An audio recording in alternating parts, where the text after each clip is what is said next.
So, Coach, Appreciate you guys letting me come on. absolutely. Thanks for joining us. So when JL got to Boise in 2019, he was a 6'4" big player. You were the defensive line coach. Did you think maybe that he was going to be on the defensive line with you? Did you try to convert him to defensive line? I will tell you this, and I joke with JL about this. The first time he walked on campus, he had an all-white jumpsuit on, and I said that guy's going to be in my room in about a year. And I was fired up about it, and it never came to fruition. He was way too fast to ever come on down. But no, he was one of those guys. Played corner at Point Loma, long, athletic, and usually those guys you're kind of unsure where they're going to develop into. But he's just such an explosive athlete, and obviously that's on film that we were curious where he's going to go to. But he played boundary safety, and he stayed there the whole time, and obviously very productive, and we're excited he did. What makes him special? What makes him a guy who just, became an NFL draft pick? Yeah, the biggest thing for me with JL is he's a big time competitor. And I think he's that guy that after if you lose a football game, like JL's not okay with it. And I think sometimes guys going through it are okay. As long as I did my job, I know we lost, but whatever. Like JL's not cool with that. Like he's an elite competitor. Wants guys around him to care as much as he does, and that really accelerates his game. Like we lost in the Mountain West Championship game in 2020. And I remember calling him over Christmas to check on him. And I was like, how's Christmas break? He's like, Coach, I'm not taking a Christmas break. Like, we've got we've got to make this right. You know what I mean? That's kind of who he is. And I think that separates him from a mentality standpoint.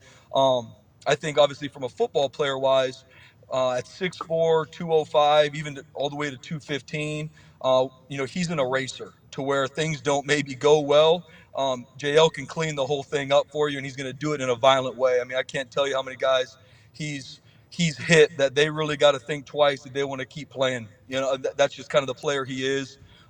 He can do a lot. You can put a lot on him as well. If you watch the game film, he's playing boundary safety in our dime package. He can slide down and play dime. He can blitz. He can cover.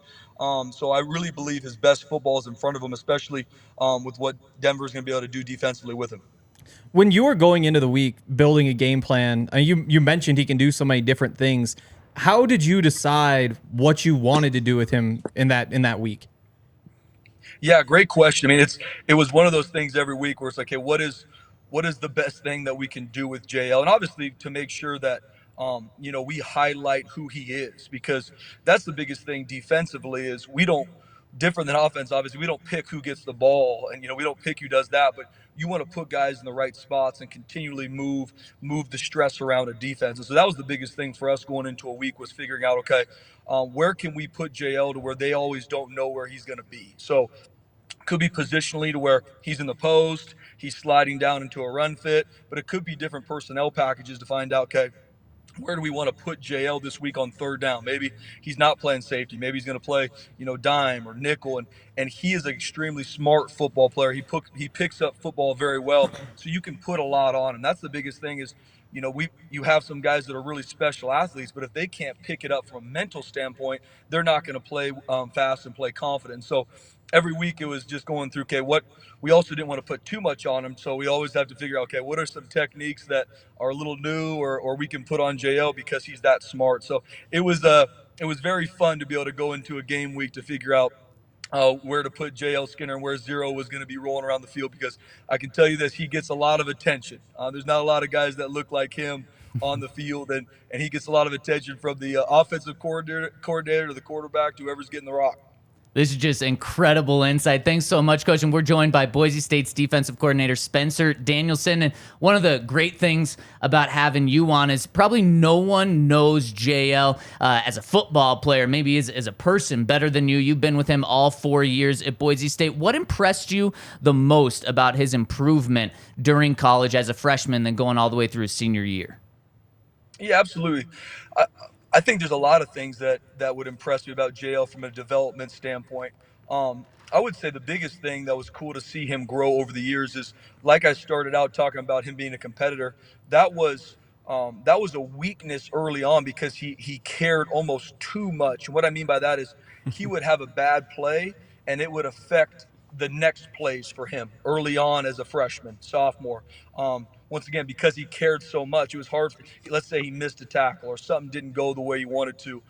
That was tough for him. And so really going into his sophomore year, it was, hey, how you respond is everything, especially when you play DB. I don't care where you play. Like, everybody knows when you screw up. Different maybe if a D tackle misses a gap. Like, everybody watching might not know. Like, when the safety does, because usually it's a touchdown.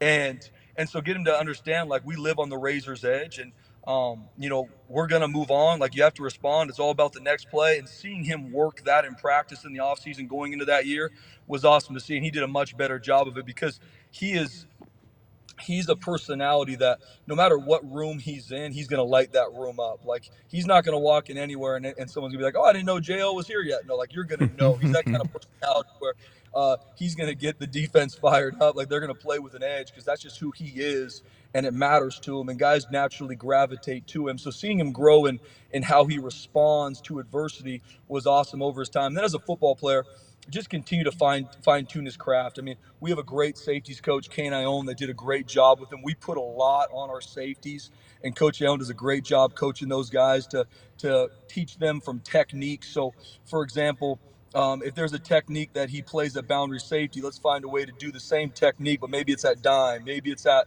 a different position. So he's not trying to learn all these different techniques, but we can streamline it. And just seeing him grow in those things was awesome. But over the years, he improved in so many ways on the football field. He always had the athletic ability, but then it was cool to see him grow it as a football player, from understanding situational defense. What's the difference between areas of the field, and him being able to talk and understand. I mean, he's that guy that he'll come in Monday and he'll talk through things. You're like, he understands football. He understands how a defense is being attacked and how he can help his brothers around him for understanding splits to areas of the field, to receivers, alignments, all the different things that some guys maybe don't understand early on. He really worked his tail off to grow it, and his prep showed with how confidently he played. So, and then, like I said, football wise, we can be here for an hour talking about how he grew in some of the football techniques, but he can do so much. I told him I'm excited for him in Denver to see how he is used, because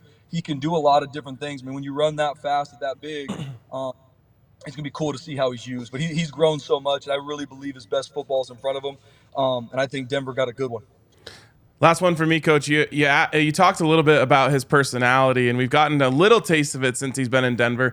Curious if you have a story or two that you could share that just kind of outlines that personality of his.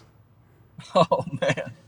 Let me, I got to think about that for a sec. Like I said, been around the guy I'm from San Diego too, so we kind of joke about us being the Dago boys. I'm trying to think of something that highlights that. I can think of, I mean, just one of the competitor side of things, and I might think of another one. But so we lost to Air Force at home on the Blue in 2021, and lost kind of later in the game.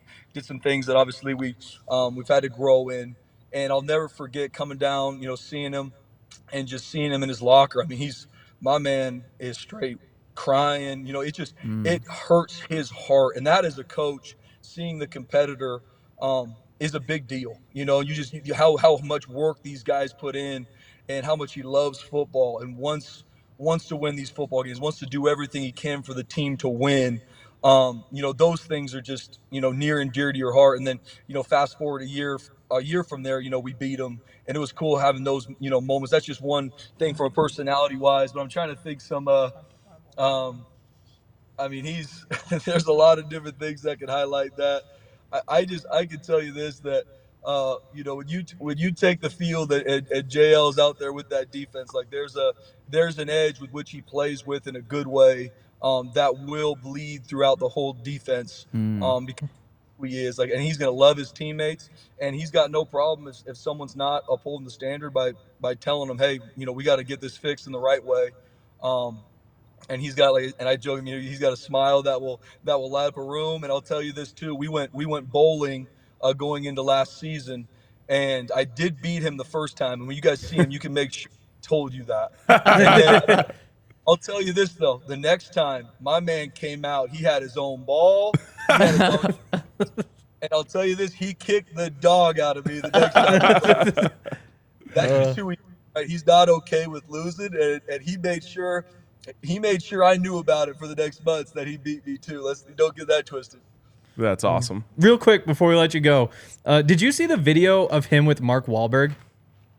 I did not see it. Someone Okay. told me about it. So Mark Wahlberg was in Boise, right? Like at Albertsons. I honestly didn't see it, but I heard about it. Oh yeah, it was hilarious. We'll send it over. Yeah, send it over. Someone told me about it the other day. I was like, man, recruiting's crazy. There's so much different things on social media. I'm probably missing more than I need to, but I did hear about it. I'm gonna have to watch it. Yeah, you guys can send it to me. All right. Well, Coach, we know that you're on the road out recruiting and really appreciate you taking the time to join us today. Just incredible insight. Absolutely. Can't thank you enough. And just know that we'll always pull for a team that wears orange and blue and is called the Broncos. It's very true. Hey, there's no question. That's why I was joking. I was like, man, I'm a big-time Broncos fan. Now, I guess we keep saying bleed bluey with you guys. So best of luck with everything. And like I said, you guys got a really good one in jail. Fired up for him and fired up that you guys are going to be around him. Man, thank you so much, Coach. What incredible insight. Yeah, great stuff. Thanks again, Coach. And wow. Whew, I mean, where do you start? I'm ready to just run through a wall of what the Broncos are getting in JL Skinner.